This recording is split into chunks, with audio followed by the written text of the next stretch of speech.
Carson Smith today. Such a beauty sitting over there to the right of me. Wow, that's how I felt right there. Okay, yep, gotcha. All right. Factor and sum and difference of cubes. If you have something, say, like x squared minus 9, that does factor, but x squared plus 9 does not. The sum of squares does not factor, but the difference of squares does. For cubes, they both factor, and here's how it factors. What do you multiply by itself 3 times to get a cubed? A. What do you multiply by itself 3 times to get b cubed? If you see a plus here, you put a plus there. Everybody with me so far? Now, you get a binomial here, you get a trinomial here. Here's what you figure out to put there. Square the front. If you take a and square it, you get a squared. Take b and square it. That's what goes on the end. The middle, you multiply the two together. AB. Antonio Brown. He's going back to college. You see that? Yeah. This is a plus sign right here, and then this sign is always opposite that sign. This one's opposite that.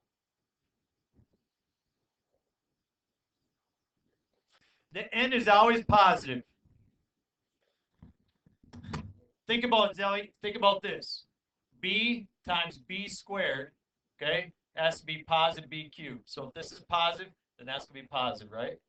So this guy here, how do you think it starts out? A minus b. Square the front.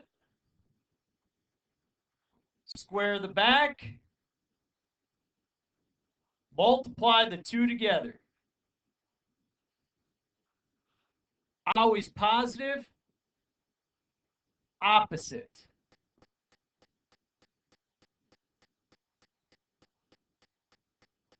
So let's try 2 examples, and then you can get started on this part of your worksheet, and then we'll go to the grouping piece.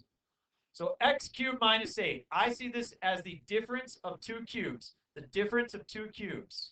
So I put together a binomial and a trinomial. What do you multiply 3 times to get x cubed? X. What do you multiply 3 times to get 8? 2. Plus or minus?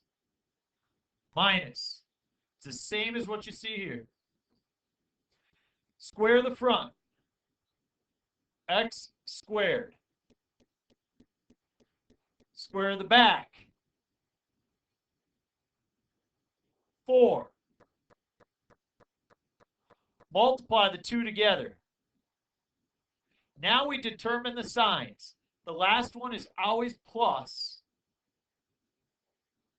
The other one is opposite your original sign.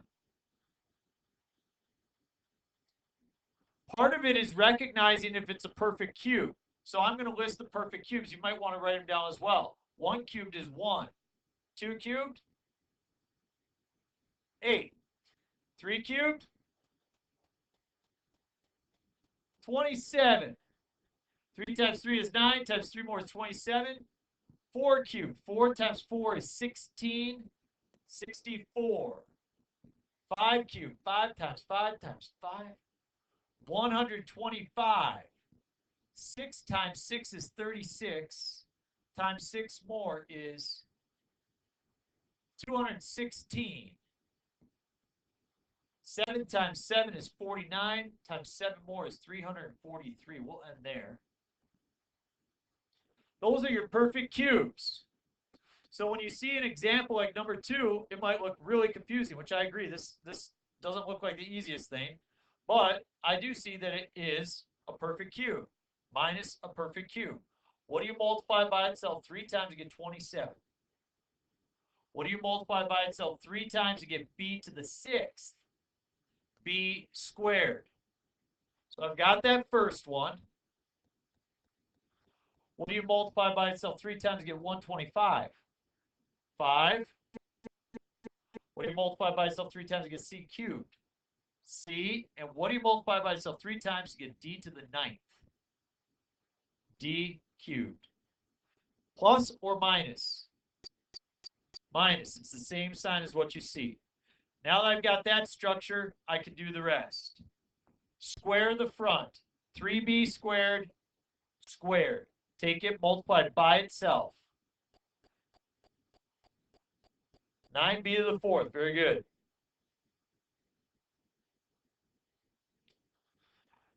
Let's take the 5c d to the 3rd. Multiply it by itself.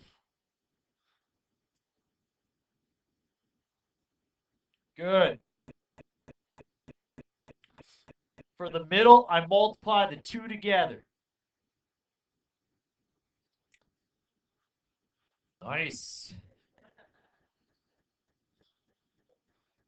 Back is always plus. What's the other sign? Plus, because it is the opposite of that. We're going to pause. You guys are going to try to practice the sum of difference cubes, and then we'll move on to our grouping. Here we go. All right, so I don't know then if you've seen grouping before.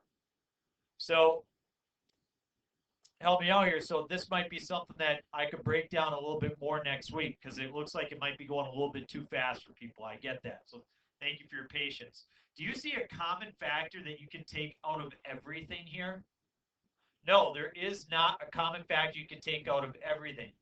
However, if I group these pieces together, is there a common factor I can take out of x cubed and 10x squared? What can I take out?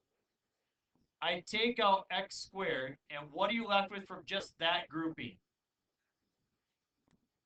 X minus 10. Pause. Now we have 4x minus 40. What's the common factor you can take out of 4x minus 40? 4 plus 4 times, what are you left with? Okay, now before you rush too fast, I just want to make sure everybody sees this, because this is where people get confused. If I had x squared times y plus 4y, what would you say is the common factor between those two things? You would take out y and you'd be left with x squared plus 4, correct? Well, just like that's two pieces, I have one piece, two piece. Here I have two pieces as well. I have this term and I have this term. Instead of y, what do they share in common? They share x minus 10. That's the thing that they share in common. And just like here, when I took out the y, I was left with x squared minus 4. What are you left with here? X squared plus 4. Can you factor the sum of squares? No way. So you're done. But if you look at this next one, okay, this is slightly different. Do you know why it's slightly different? What? The minus right here. Folks, don't do this. What's the value of the 16? Positive or negative? It's positive. Notice if I put a parenthesis down right there, the 16 becomes actually negative, because you would have to distribute that, right? You can never put a parenthesis down in front of a subtraction sign. Never. So what you do is you rewrite it as y cubed minus 4y squared plus negative 4y plus 16. So I just take that subtraction sign, I rewrite it as add the opposite. Now I can put down parentheses.